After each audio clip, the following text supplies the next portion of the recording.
testiculares. ¿Qué podemos hablar acerca de las neoplasias testiculares? ¿Son frecuentes? ¿Son infrecuentes? No sé, ¿se observan fácilmente? No lo sé. No sé si ustedes habrán visto por el Facebook que han estado compartiendo un video de Pío Valderrama acerca de los tumores testiculares. ¿No? Ahí se los paso al grupo de Facebook. La manera correcta de detectar los tumores testiculares. Pío Valderrama, ¿qué tiene que decir? Ya se va a de risa ya. Ellas ya la han visto. Correcto. Hasta que no peguen con su risa, ya, exactamente, por eso. ¿Ya? Entonces, jóvenes, vamos a hablar acá. ¿Qué tan frecuentes son los tumores testiculares? ¿Son frecuentes? ¿No son frecuentes? ¿Se observan en otros animales domésticos o solamente se observan en los humanos? ¿Tendrán el mismo pronóstico que vemos en los humanos? ¿Quién sabe? Ahí vamos a revisar esos casos ahora. Jóvenes, básicamente existen 3 tumores testiculares. ¿Correcto? El primero es el tumor de células de Leydig, luego tenemos el tumor de células de Sertoli, tenemos el seminoma, y un tumor que en los machos es muy raro, pero en las hembras no, el teratoma testicular. Es un tumor muy raro en el testículo de los machos, ¿correcto? Pero en las hembras los teratomas son mucho más frecuentes. Entonces vamos a dar principalmente solamente esos 3, el tumor de células de Leydig, de Sertoli y el seminoma. ¿Qué podemos mencionar acerca del tumor de células de Leydig? ¿Correcto? Es el tumor más común en los perros. ¿Correcto?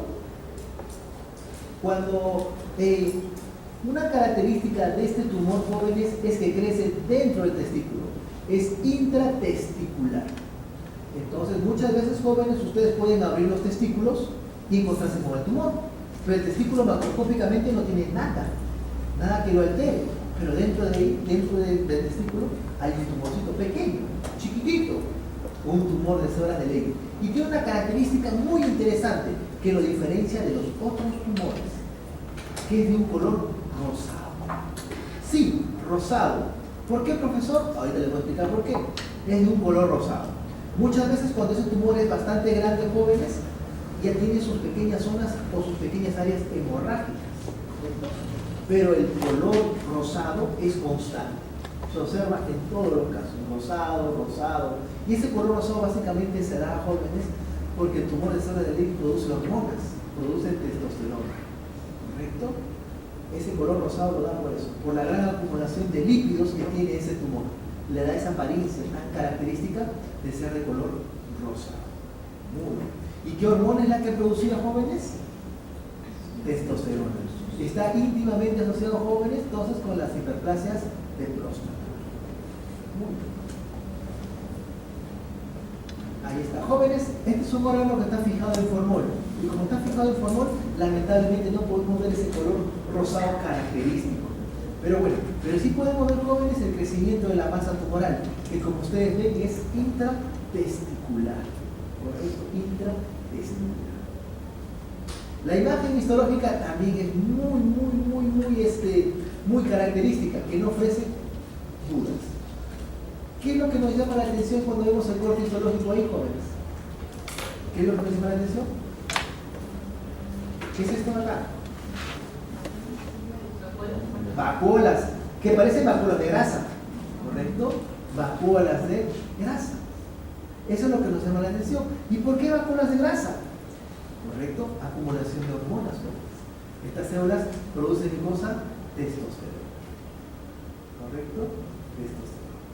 Entonces, estos tumorcitos de acá, cuando se presentan en los animales, la literatura menciona de que los perritos cambian su comportamiento, se convierten en perritos más agresivos.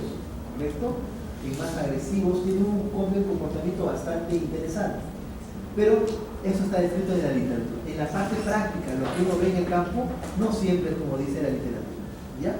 No siempre es así. Pero jóvenes, pero queda la apariencia microscópica.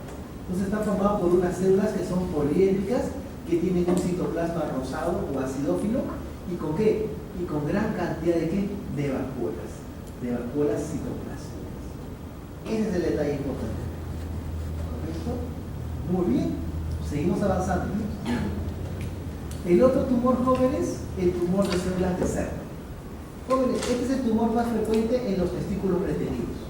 ¿Se acuerdan cómo se llama el testículo retenido? Criptorquidia. Entonces, cuando tenemos un animalito con un testículo retenido, este testículo retenido forma neoplasias. Y el tumor más común que forma es el tumor de células de Sertoli. El tumor de células de Sertoli en jóvenes es un tumor que sí, crece, es un tumor que puede crecer varios centímetros de longitud. Y cuando crece en jóvenes deforma el testículo, ¿correcto? Lo deforma el testículo. El testículo que ustedes conocen o recuerdan que tiene una forma tan particular, este tumor cuando crece lo deforma, ¿correcto?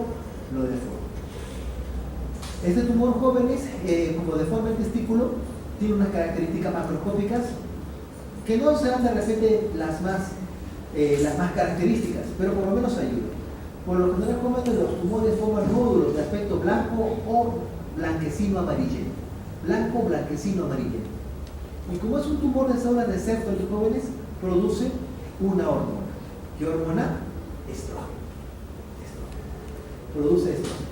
Hiperestrogenismo. Entonces, el tumor de células de Sertoli produce hiperestrogenismo. Ese es un detalle importante.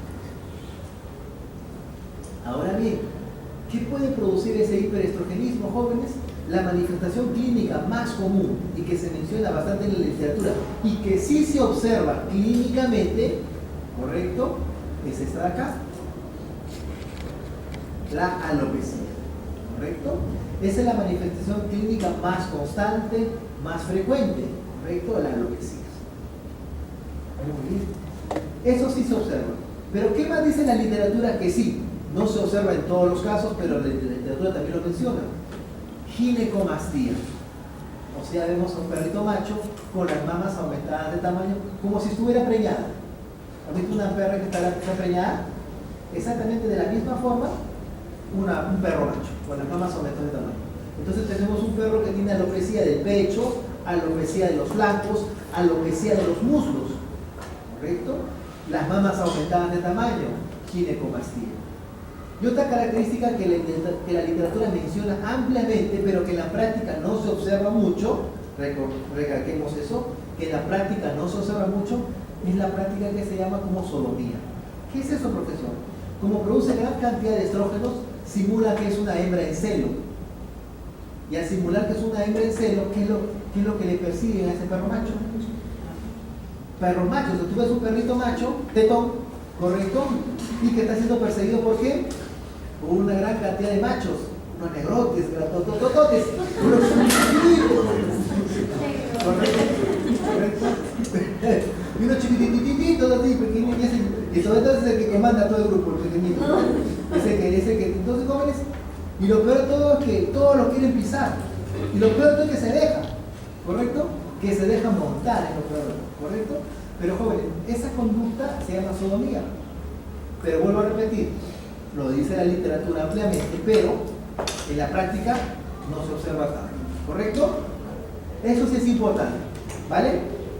Lo que sí se observa, lo que sí es frecuente, aparte del agrandamiento testicular, ¿cuál es? Y que es importante que recordemos, la alopecia. La alopecia. Eso sí, ¿correcto? Eso sí. Esto sí puede ser. Obviamente, jóvenes, también la literatura menciona que hay un cambio en el comportamiento, que dicho sea de paso, tampoco es que se observe muy frecuentemente. ¿Qué quiere decir eso?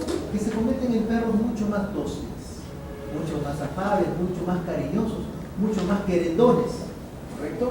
Si teníamos un pitbull que atacaba a todo el mundo, ahora es un pitbull que se deja cucar, que se deja agarrar, que se deja acariciar, ¿correcto? Un comportamiento bastante raro en un perro que tú has conocido agresivo, ¿correcto?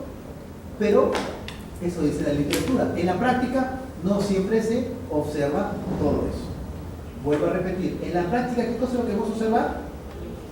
La alopecia y el agrandamiento testicular. ¿Está claro? Eso es en la práctica y eso es muy importante. Muy bien. Ahí tenemos, jóvenes, el testículo criptorquidio, o sea que está dentro de la cavidad abdominal. Y miren ustedes, ¿de qué tamaño es? Bastante grande. Y como ven ustedes, ha deformado el testículo, ¿sí o no? Lo ha deformado. Jóvenes, la imagen histológica es característica. No hay pierde con la imagen histológica. Vemos los túbulos seminíferos, aquí vemos un túbulo, y las células que conforman la masa tumoral, la célula de Sertoli, tiene un ordenamiento muy particular y característico. ¿Cómo se ordena? ¿Cómo le llamarías a este ordenamiento con sus propias palabras? Muy bien, se ordenan en paralelo. ¿Ven acá? O perpendiculares al tejido conectivo. ¿Ven entonces ese detalle? ¿Sí o no? ¿Ven cómo se ordena? Lo que dice la literatura en empalizada. Células fusiformes que se ordenan en empalizada o en paralelo, o sea, una detrás de otra. ¿Correcto? Esa es una imagen bastante característico de esta masa tumoral. Ahora, jóvenes, yo les hago una pregunta. ¿Podrían confundir este tumor, esta imagen histológica, con la otra que vieron? No hay forma, ¿sí o no, chicos? No hay forma ni la más remota posibilidad de confundir uno con el otro. ¿Está claro, chicos? No hay forma. No hay forma alguna. Esta es una imagen característica. Entonces, mientras que el otro tumor formaba, ¿qué cosa? Vacuolas, este no. Este se distribuye en forma perpendicular. Y esas son las características histológicas determinadas. Muy bien. Luego, jóvenes, tenemos el seminoma. El seminoma, profesor, es frecuente en los perros. El seminoma, jóvenes, la literatura menciona, ¿qué dice la literatura? La literatura menciona que de los 3 tumores, este es el menos frecuente. ¿Qué es más frecuente en los carneros viejos? Yo les doy mi apreciación personal. En mi apreciación personal, el tumor que es más frecuente es evidentemente el tumor de células intersticiales de Leydig. En eso no hay duda. Pero el segundo tumor más frecuente es el seminoma. ¿Correcto? Dentro de mi apreciación personal y dentro de mi casuística que yo manejo, yo les digo que el seminoma se observa mucho más que el tumor de células de Sertoli. Pero la literatura dice lo contrario.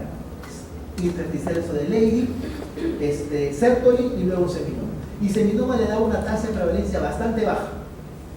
Pero vuelvo a repetir que aquí en nuestra casuística que manejamos nosotros internamente, el seminoma se observa bastante, mucho, se observa mucho, ¿correcto? Mucho más que el tumor de células de Sertoli. Eso para tomar en cuenta y para tenerlo presente, ¿correcto? Muy bien.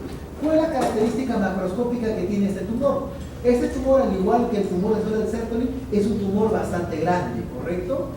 Y deforma también el testículo. Y lo deforma de una manera tal que el testículo parece una papa. ¿Una papa? ¿Ustedes han agarrado lo que es una papa? ¿Una papa tiene una forma circular? No, tiene una forma un poco deforme, ¿sí o no? Entonces, muy similar dicen a una papa blanca, ¿correcto? Así, por eso uno dice tumor de papa, ¿correcto? Por la forma que tiene. ¿Cómo es la consistencia?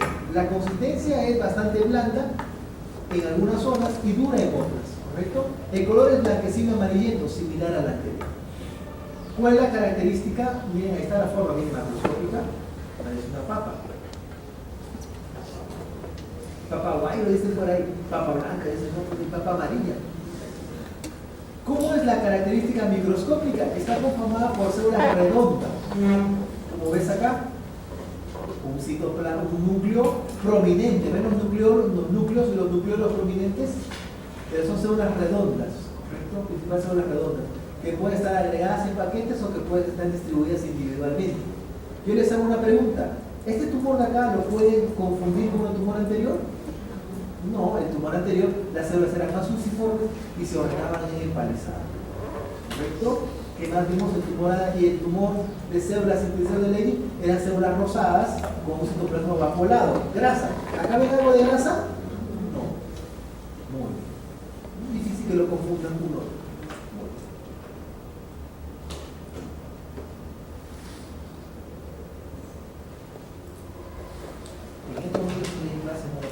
Por favor, con el número 5. Muchas gracias. Hasta luego. Gracias. Entonces tenemos el epidídimo. Bueno, jóvenes, el epidídimo, como ya lo mencionamos anteriormente, el epidídimo sí tiene, jóvenes, el epidídimo es la zona en la cual hay mayor incidencia en procesos inflamatorios. Entonces, las inflamaciones más frecuentes se dan a nivel del epidídimo, a nivel de la cabeza del epidídimo.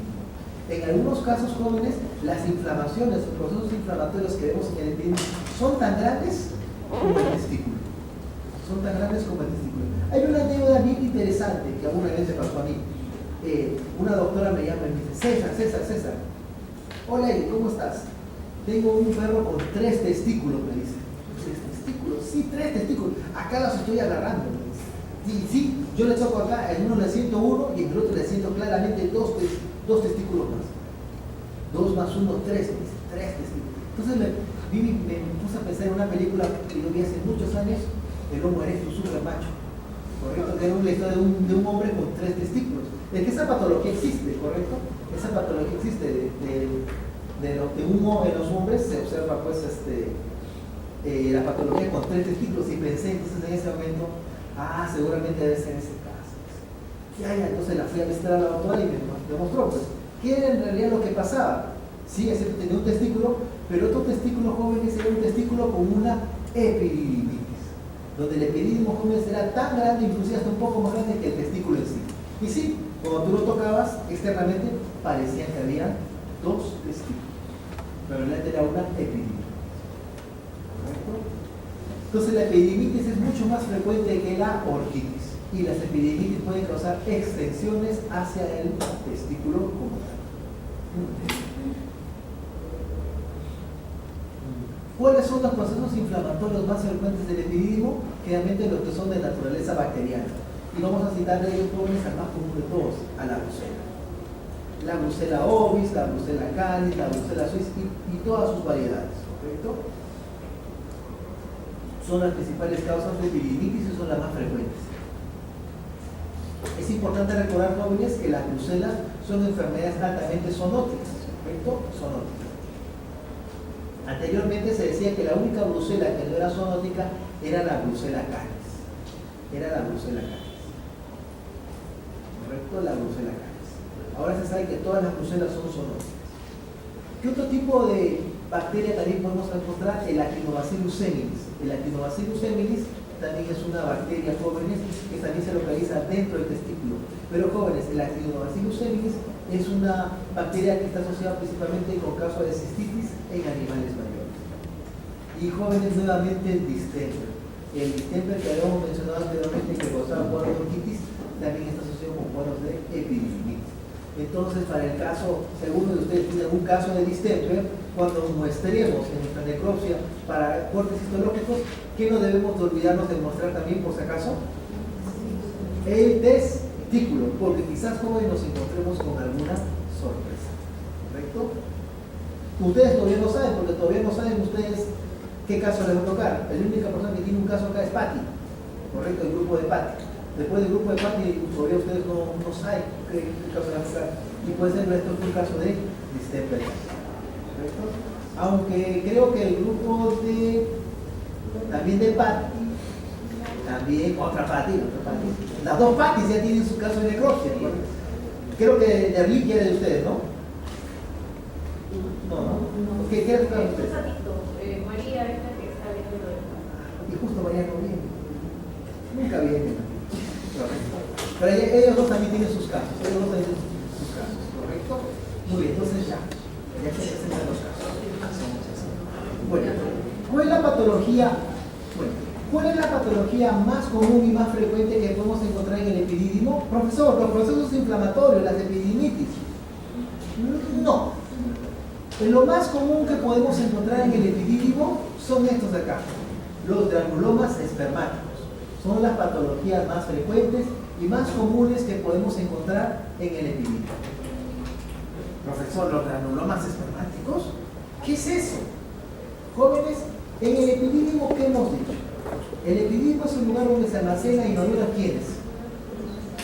Los soldaditos, ¿correcto? Los espermatozoides, ¿correcto? Los espermatozoides. Muy bien. Jóvenes, pero los espermatozoides, ¿qué son? Son células. Son células que son antígenos. ¿Qué pasa si nosotros colocamos, qué pasa si un espermatozoide aparece en el hígado? ¿Qué creen ustedes que va a pasar si el espermatozoide aparece en el hígado? ¿No va a provocar una respuesta inflamatoria? Por supuesto que sí. Si el espermatozoide aparece en el riñón, también sí. Jóvenes, cuando hay procesos traumáticos, correcto, esto generalmente se ve en los ovinos y en los bovinos, correcto, cuando hay eventos traumáticos que ocasionan una ruptura del epidídimo, un traumatismo del epidídimo, esos espermatozoides que están dentro del líquido seminal abandonan el epidídimo y ya se encuentran ¿dónde? En el tejido conectivo. Y esos espermatozoides son reconocidos como extraños. ¿Y qué es lo que se forma? Un gránulo. Y ahí está, esta es la imagen. Esto que ves acá es el epidídimo, la luz del epidídimo. Y esto que ves acá es el gránulo. Como te das cuenta, jóvenes, está fuera del epidídimo como tal y ha provocado una intensa reacción inflamatoria. Donde ves el tejido fibroso, ves la zona de necrosis.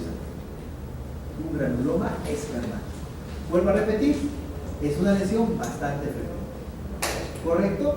Por ejemplo, en los futbolistas jóvenes es bastante común encontrar granulomas espermáticos como consecuencia de un traumatismo, de un pelotazo en la zona testicular. ¿Correcto? Muy bien.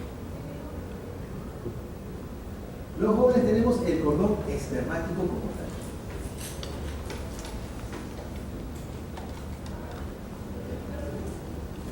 El cordón espermático como tal. Vamos a ver. Con su tiempo, ¿verdad? El cordón espermático. Muy bien. Existen varias patologías, el varicocele, la atrosión y la funiculitis. ¿Correcto? Dentro de estas tres patologías jóvenes, la varicocele o la dilatación del plexo pampiniforme es la patología más frecuente. Dentro, jóvenes, de todas las especies a las cuales sucede el varicocele, los ovinos son los que reportan una mayor incidencia. Se reporta 1 a 2% de los casos, siendo los animales de edad avanzada, los más gelontes, los que tienden a sufrir esta patología, llegando a una tasa de 30% en algunos casos. Luego, jóvenes, tenemos la torsión. La torsión testicular, jóvenes, como les mencioné anteriormente, es una patología, es una anomalía que generalmente se observa en los rumiantes y principalmente también en los cerdos. Se ha descrito mucho en los ovinos y en los cerdos machos, ¿correcto? En los cuales hay una torsión del testículo de unos 360 a unos 720 grados. Junto con esta torsión testicular también hay, jóvenes, una torsión ¿de qué? Del epidídimo y también del cordón espermático. Y ya para terminar esta parte acá tenemos a las funiculitis. ¿Qué son las funiculitis? La funiculitis es generalmente la inflamación del cordón espermático. Generalmente las inflamaciones del cordón espermático son raras y generalmente están asociadas con mala praxis durante una cirugía. ¿Por qué, profesor, mala praxis en una cirugía? Hay una operación que se realiza bastante, ¿correcto? Que es la vasectomía. La vasectomía consiste en cortar un pedazo del cordón espermático, ¿correcto? Ya. Cuando no se realiza con las condiciones higiénicas adecuadas, generalmente esa vasectomía desencadena en una funiculitis y en algunos casos puede llegar a formar hasta granulomas, ¿correcto? En esa parte tan localizada. Luego, jóvenes, tenemos a la próstata. ¿Qué podemos mencionar? ¿Qué podemos hablar acerca de la próstata como tal? Bueno, la próstata es interesante, jóvenes, es muy, muy interesante. Porque las enfermedades prostáticas quizás tienen bastante importancia en los humanos. ¿Qué cosa es lo que sabemos nosotros acerca de las enfermedades de próstata en los humanos? Que generalmente tienden a aparecer con la edad, ¿correcto? A partir de los 45 años, 50 años, las personas comienzan a sufrir de la próstata, ¿correcto? De la próstata. La próstata comienza a aumentar de tamaño, comienza a aumentar de volumen. Se dice que 8 de cada 10 varones, cuando tengan la edad de 45 a 50 años, van a comenzar a sufrir de la próstata. ¿Y cuál es la sintomatología clínica más importante de la próstata? La dificultad para orinar o miccionar. ¿Qué es lo que se sabe también? Se ha visto algo bien interesante, que los caninos, que los perros, tienen una patología bastante similar a los humanos. Y que también vemos que cuando los perros comienzan a envejecer, cuando comienzan a envejecer y tener un promedio más o menos de 4.5 a 5 de edad, su próstata también comienza a aumentar de tamaño. Entonces los perros se ha visto que sirven como un excelente modelo experimental para evaluar la próstata. Esa patología tan frecuente en los humanos, que los perros también sirven como un modelo experimental. ¿Correcto? Con algunas características muy importantes y sutiles. En los humanos la próstata tiene dos crecimientos. Tiene un crecimiento excéntrico, que consiste en crecer hacia afuera, y un crecimiento concéntrico, que consiste en crecer hacia adentro. Entonces tiene un crecimiento excéntrico y concéntrico. Es por eso que causa obstrucción de la luz de la uretra, ¿correcto? Causa obstrucción de la luz de la uretra. Pero en los perros se ve que hay algo bien interesante, que el crecimiento de los perros o de la próstata de los perros, el crecimiento es básicamente de cosa excéntrico, dejando la luz de la uretra viable, dejando la luz de la uretra viable. Entonces, jóvenes, ese es el detalle importante. Y la diferencia, y la diferencia que hay entre el agrandamiento de la próstata de los perros y de los humanos. ¿Correcto? Eso es importante a tomar en cuenta. Sin embargo, jóvenes, el agrandamiento de la próstata en los perros ocasiona una sintomatología clínica muy interesante, la que es la del tenesmo. El tenesmo sí, la dificultad para defecar. ¿Y eso se da por qué? Porque como la próstata crece tanto de tamaño, llega a obstruir lo que vendría a ser el recto, no dejando evacuar adecuadamente o apropiadamente las heces. ¿Cuál es el diagnóstico, jóvenes? Ustedes deben de saber, imagino, el diagnóstico por excelencia para determinar que un varón tiene hiperplasia prostática. ¿Cuál es? ¿Se acuerdan? La prueba del dedo. La prueba del dedo, ¿correcto? Se introduce el dedo por el recto, ¿correcto? El médico le mete el dedo al hombre y dice que el médico hace así con el dedo, lo baja lentamente, a través del ano lo baja, y no debe sentir la próstata, ¿correcto? No debe sentir la próstata. Si la llega a sentir la próstata al bajar el dedo, solamente la puede sentir cuando la próstata trae cosa aumentada de tamaño. Entonces, eso de jóvenes es la prueba de oro. Si lo detectan con el dedo, significa que tiene hiperplasia prostática. Profesor, yo no me hago eso. Yo con la ecografía. Muy bien, la ecografía también puede detectar esto de acá, pero la ecografía lo detecta ya en casos mucho más avanzados. ¿Correcto? En casos tempranos, el dedo. Profesor, yo me quiero medir el PSA, el antígeno prostático. Muy bien, el antígeno prostático también se eleva en los casos de hiperplasia prostática, pero también se eleva en los casos de prostatitis, en los casos de carcinoma hepático, en los casos de hepatitis, ¿correcto? Entonces es inespecífica. Decide para controlar un problema de próstata, pero no para diagnosticar. Entonces, jóvenes, lamentablemente nada reemplaza a la prueba del dedo.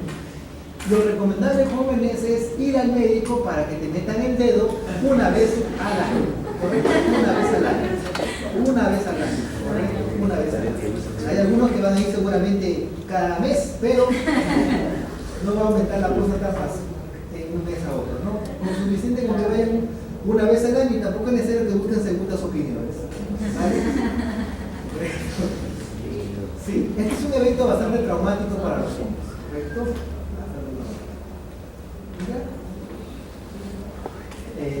¿Qué es lo que causa, jóvenes, el aumento del tamaño de la próstata?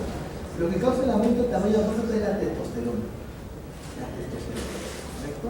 Un desbalance, un desarrollo de la testosterona. Se ha visto, jóvenes, que en los casos jóvenes en los cuales hay un aumento en el consumo de plantas estrogénicas, como la que mencioné en la Medicago Sativa, por ejemplo, ese incremento de estrógenos hace que incrementen los receptores de progesterona en la próstata, y ese incremento de receptores de progesterona en la próstata favorece la hiperplasia prostática. Entonces, jóvenes, macroscópicamente vamos a ver una próstata aumentada de tamaño. Algunas veces lo vamos a ver como un patrón sólido, pero en otros casos lo vamos a ver como un patrón quístico, numerosos cuerpos o cavidades quísticas. Microscópicamente, jóvenes, se caracteriza por la formación de estructuras acilares con formación de numerosas estructuras papilomatosas intraluminales o en la luz de los túbulos. Eso es lo importante. Luego, jóvenes, hay otra patología que es mucho más rara, que es la del tumor de células de SERM. El tumor de células de SERM, ¿correcto? El tumor de células de SERM, jóvenes, ocasiona metaplasia escamosa de la próstata, ¿correcto? Ese epitelio cilíndrico que vemos de la próstata, jóvenes, lo podemos encontrar siendo reemplazado ¿por quién? Por un epitelio de tipo escamoso. Si bien es cierto, no se observa siempre, pero se ha descrito este tipo de patología. Lo que sí, jóvenes, se describe bastante es la prostatitis. La prostatitis.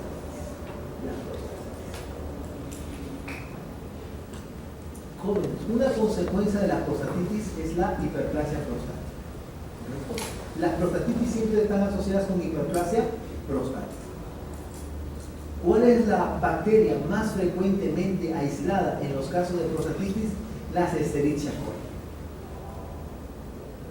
¿Qué otras bacterias también se pueden encontrar? Proteus, Streptococcus, Staphylococcus. ¿Por qué es importante, jóvenes, la prostatitis?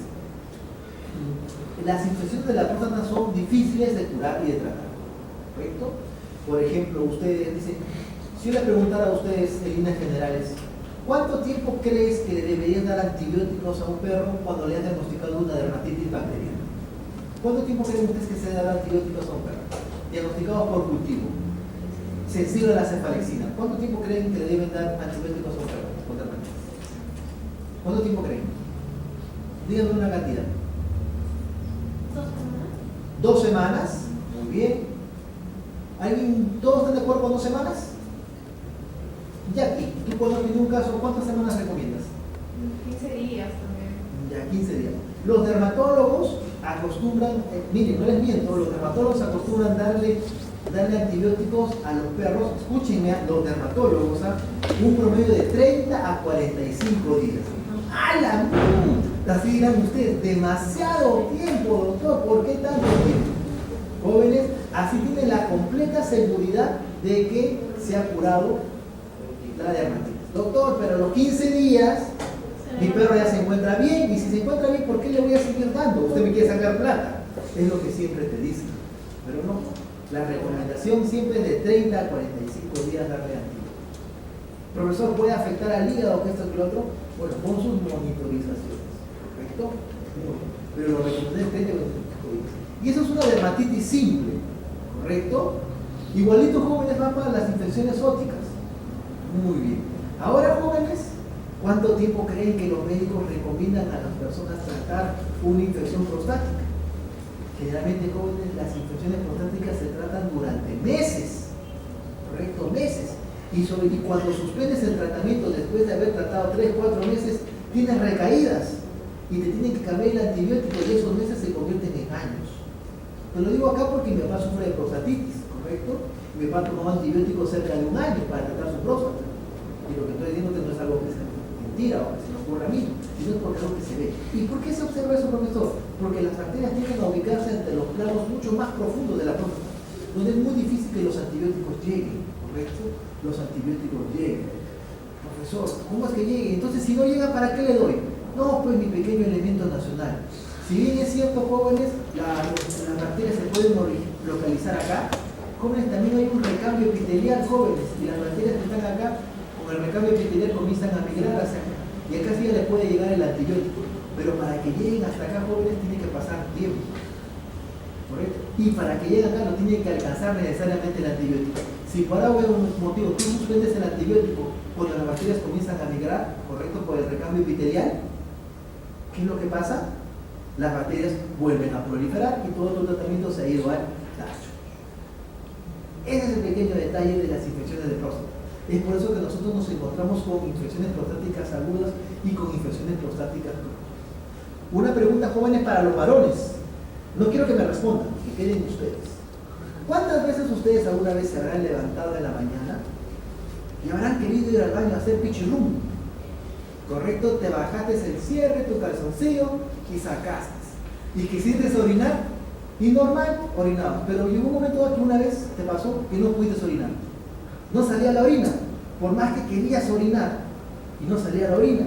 Salía así, gotitas, ¿no? Un chorrito débil. No me respondan.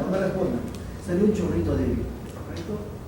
Después pasan unos 30 minutos, vas al baño y decís, botas todo hasta el alma inclusive. ¿Correcto? Muy bien. Profesor, ¿qué pudo haber tenido?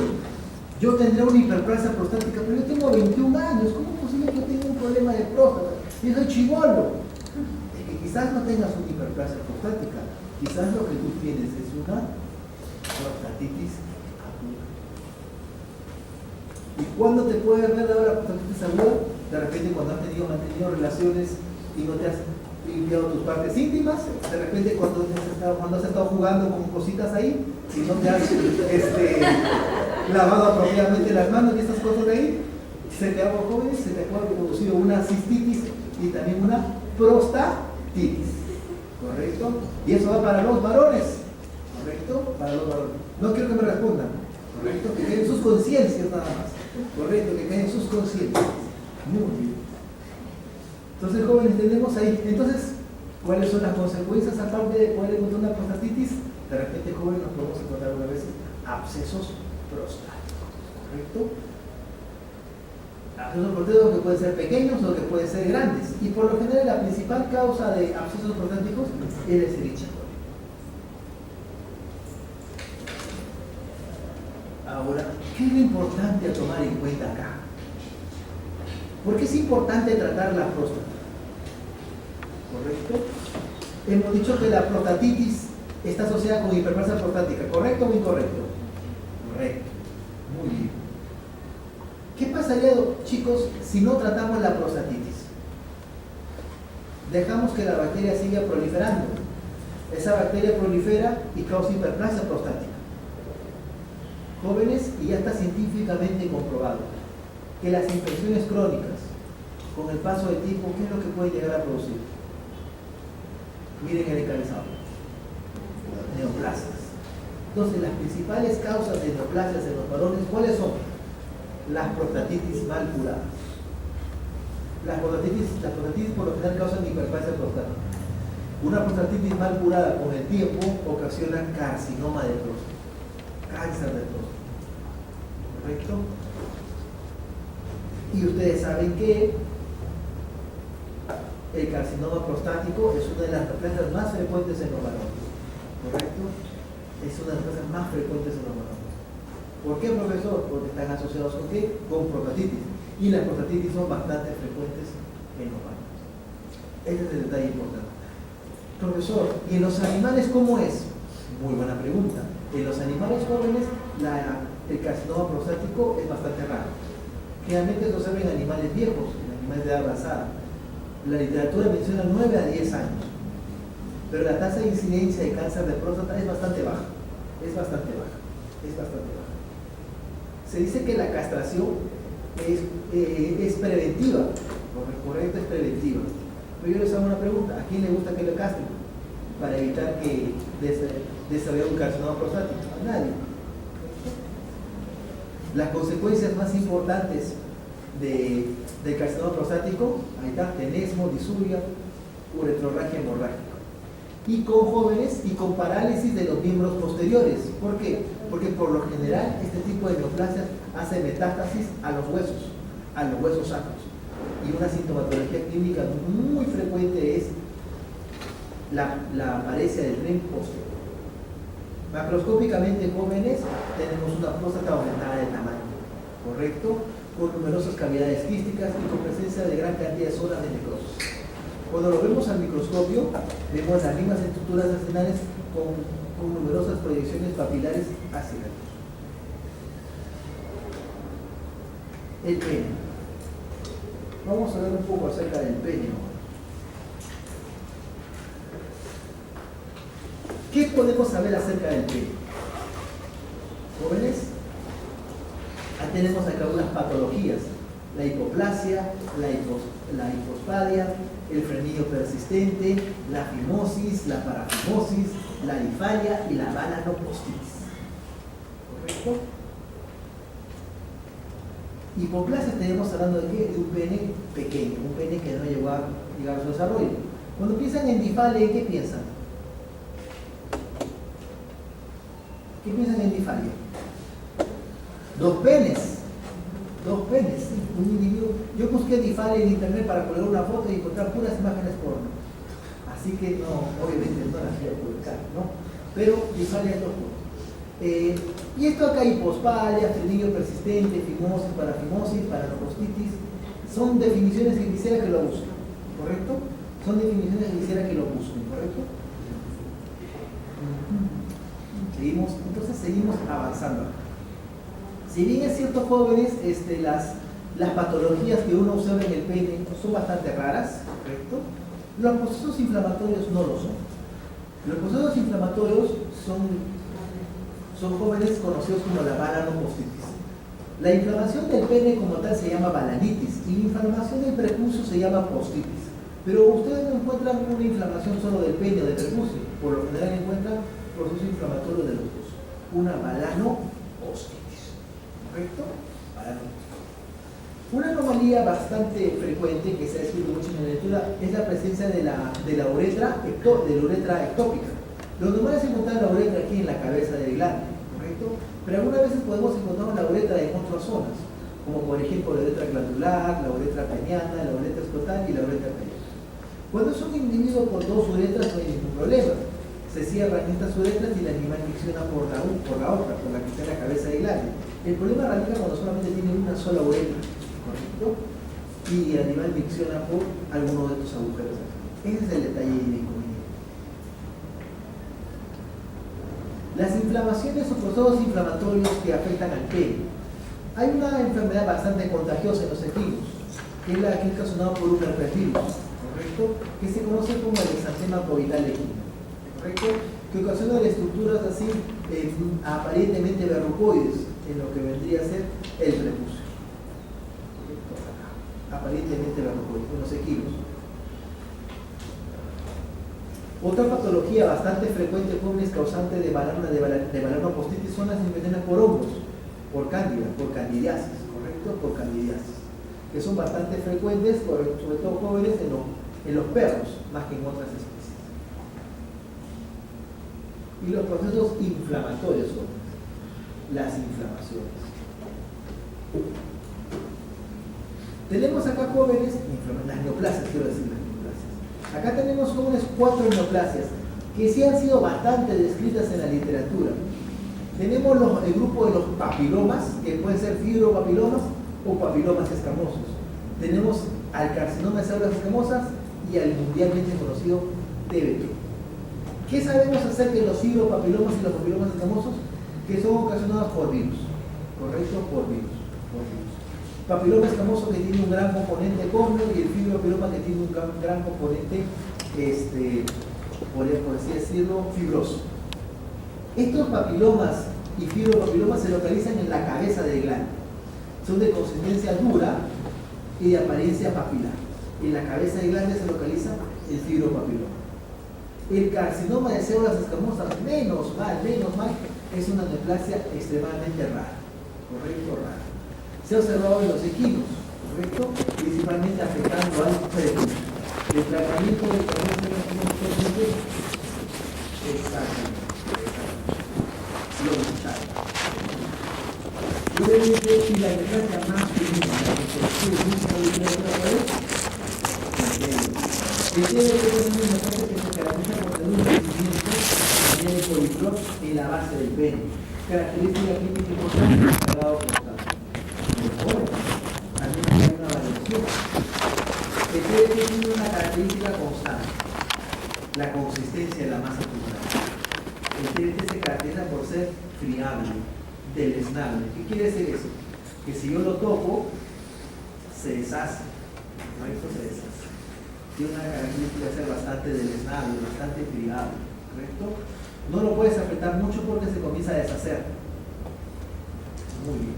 A veces, jóvenes, nos podemos encontrar con una estructura en la cabeza del glande.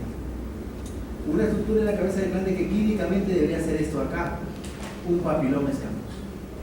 Yo lo toco y lo aprieto y se comienza a deshacer. Entonces, macroscópicamente parece papiloma, pero no tiene la consistencia. Puede ser un TBT, pero el TBT no se localiza en la cabeza del glande, se localiza acá en la base. Entonces, ¿qué haríamos en ese caso? Una biopsia. Necesariamente una biopsia. Entonces, mi recomendación es que siempre tomar muestra de la biopsia de aquellas neoplasias que aparecen en la cabeza del glande, porque pueden ser TBTs, como pueden no ser.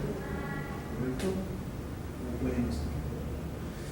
Y aquí, jóvenes, yo de ejemplos tengo varios, como por ejemplo un doctor que estuvo tratando durante 7 sesiones un perrito que tenía una masa tumoral en la cabeza del glande. 7 sesiones de bioplestina y esa masa tumoral no desaparecía. Cuando lo mandé a patología era un papiloma. Y viceversa, jóvenes. Pensó que era un papiloma lo que estaba acá y nunca lo trató porque pensó que iba a desaparecer solo. ¿Correcto? Y no, en lugar de quedarse ahí, comenzó a diseminarse a lo largo de todo el pelo. ¿Qué cosa era? Un TBT. ¿Correcto? Entonces, me lo vuelvo a decir, jóvenes. Toda neoplasia que vean en la cabeza del glande, sí les recomiendo su biopsia. ¿Sí? Entonces, jóvenes, vamos a ver un caso clínico. A ver. Se presenta a consulta en la clínica veterinaria un paciente canino, macho, de raza collie, pelo largo, 10 años de edad, 35 kilos de peso, llamado Maki. El motivo de la consulta fue la presencia de distintas zonas alopécicas en el cuerpo, principalmente en la zona ventral del cuello. La anamnesis presenta evidencia de zonas alopécicas desde hace más de un año, comenzando el problema en la región ventral del cuello y zona paraesternal. Desde hace 3 años aproximadamente presenta eritema en la base del pene y en la región pública, sin tratamientos previos. Convive con otro perro que no presenta absolutamente nada. Además, el paciente posee sus vacunaciones y sus desparasitaciones vigentes. La anamnesis actual demuestra una alopecia no pruriginosa, interesante, ¿eh? La alopecia no le pica en la región ventral del cuello y zona paraesternal. Presencia de pelaje hirsuto y opaco con descamación profusa. Ahí está, perrito de raza collie con su zona alopécica en la zona ventral del cuello. Y aquí vemos jóvenes en la zona donde está el prepucio, una zona bastante pruriginosa. Pero sorpresa, miren ustedes acá. ¿Dónde están los testículos? No lo veo. Vamos a ir. Al examen clínico el paciente se encuentra atento al médico. Una condición corporal 4/5. Temperatura 38.4. Frecuencia cardíaca de 124 latidos por minuto. Frecuencia respiratoria no se determinó porque el animal estaba descayando. Tiempo de llenado capilar de 1 segundo. Mucosas rosadas, pálidas y brillantes. Y el retorno del pliegue cutáneo era de 1 segundo. Todo dentro de los parámetros normales para la especie. Hasta ahí, todo normal.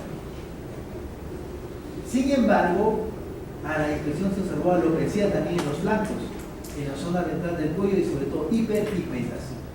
Cuando nos acercamos a agarrarle los testículos, ¿qué se determinó? Se determinó que el paciente era criptorquidio del testículo izquierdo, el cual se podía palpar en el canal inguinal y era de consistencia dura. Muy bien. Según los antecedentes y la sintomatología clínica del paciente, se sospecha de un tumor de célula de Sertoli, pero también puede ser un seminoma, ya que en los casos de agrandamiento testicular o feminización, tanto el tumor de célula de Sertoli como seminoma son los principales diagnósticos diferenciales. Sin embargo, la literatura describe que puede ocurrir feminización, tanto en el tumor de célula de Leydig debido a un aumento en las concentraciones de estrógeno, al igual que lo que sucede con el tumor de célula de Sertoli. Doctor, pero el tumor de célula de Leydig usted me dijo que procede de testosterona. Sí, eso está aquí, pero también produce unas mínimas cantidades de estrógeno. Y en la literatura está descrito eso. El seminoma se deriva de las células germinales que constituyen el epitelio espermatogénico dentro de los túbulos seminíferos. En el Perú es relativamente común, aumentando su frecuencia en los animales gelónicos. Puede ser quizás unilateral o bilateral, solitarios o múltiples, y son más comunes en los testículos derechos más que en el izquierdo. Como signo clínico característico, causa un agrandamiento testicular. Mientras que el tumor de células intersticiales o de Leydig deriva principalmente de la célula de Leydig, y por lo general son pequeños, de menos de 2 centímetros de diámetro y no son palpables. Y si lo llegas a palpar son de consistencia suave y nodular. En muchos casos este tumor no causa problemas dermatológicos. Cuando las presentan los síntomas, la sintomatología principalmente incluye hiperplasia de glándula perianal, hiperplasia de glándula de la cola, melanosis macular y adicionalmente puede haber enfermedad de la próstata, adenoma perianal y hernia perianal. Normalmente son hallazgos accidentales y casi siempre son benignos. En el perro se encuentran principalmente en los animales que son viejos. Pruebas auxiliares entonces que le decimos al propietario, una ecografía. La ecografía evidenció la imagen testicular izquierda, ubicada en el canal inguinal hipoecoica, la cual presentaba un marcado aumento de tamaño. 4.3 centímetros de longitud versus los 2 centímetros del testículo que estaba en el escroto. Presentaba un patrón heterogéneo, con una cavitación interna y un gran componente quístico, presentando vascularización central. Las características ecográficas son muy sugerentes de un testículo metastásico. Ahí está, jóvenes, la imagen testicular por ecografía. Y aquí está, jóvenes, la masa pulmonar retirada del abdomen. Esta imagen se manda a histopatología. Y la imagen histopatológica es esta. Y aquí es lo que les pregunto. ¿Qué tumor es? Según todo lo que les he explicado. ¿Es un tumor de Sertoli? ¿Es un seminoma? ¿O es un tumor de células intersticiales o de Ley? A ver, si el tumor de células intersticiales o de Ley se caracterizaba ¿por qué? Por las vacuolas. ¿Vemos vacuolas negras ahí?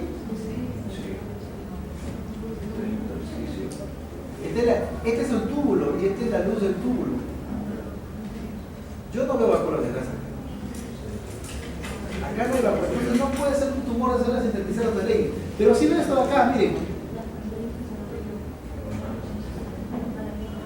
¿Cómo se están distribuyendo las células? Y esta era la imagen histológica del tumor. De Sertoli. Era un tumor de células de Sertoli. Ahí terminaba. Pues chicos, nos vemos mañana.